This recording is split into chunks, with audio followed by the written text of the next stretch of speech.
everyone, and welcome to another episode of Now I Know. I am Dr. Sharon D'Souza from the Department of Cornea and Refractive Surgery. Today we are going to talk about chemical injuries of the eye. When we hear the term chemical injury, we tend to think that chemical injuries can happen mostly at a workplace or a lab.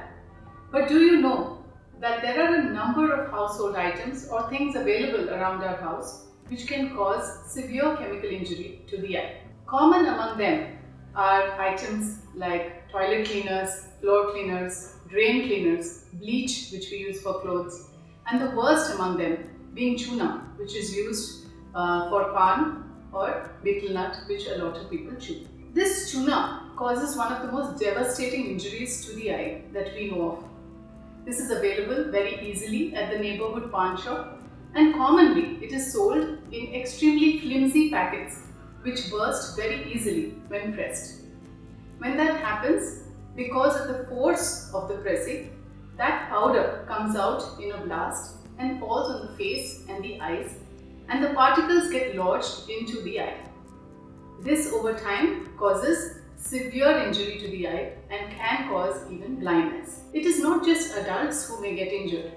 Very often we see even small children coming to us with these kind of injuries, and unfortunately some of them come to us quite late and we are unable to save the eye, and that child will be relegated to a lifetime of blindness just because of our carelessness.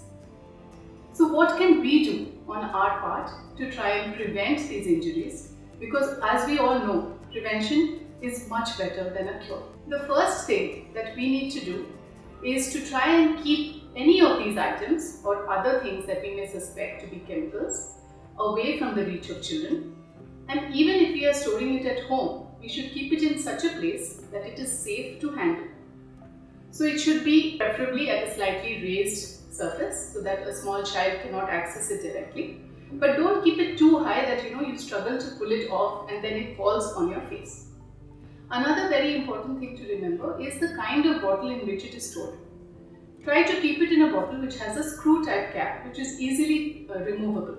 If we keep it in a very tight cap which has to be pried open, sometimes that may result in a forceful, uncontrolled opening of the bottle, and this would again allow the chemical, liquid or solid to splash out and fall on our face. So what should we do if one of these chemicals does fall into our eye? The most important step is to wash the eye copiously with running water which is available to us from the tap. Wash the eye repeatedly with as much water as you can, and then of course you must rush to your nearest ophthalmologist to check the eye. Do not neglect such injuries no matter how trivial or small they may seem, because very often these chemicals would go and sit under the eyelids or deep inside the eye, and this would not be accessible by just our regular washing at home.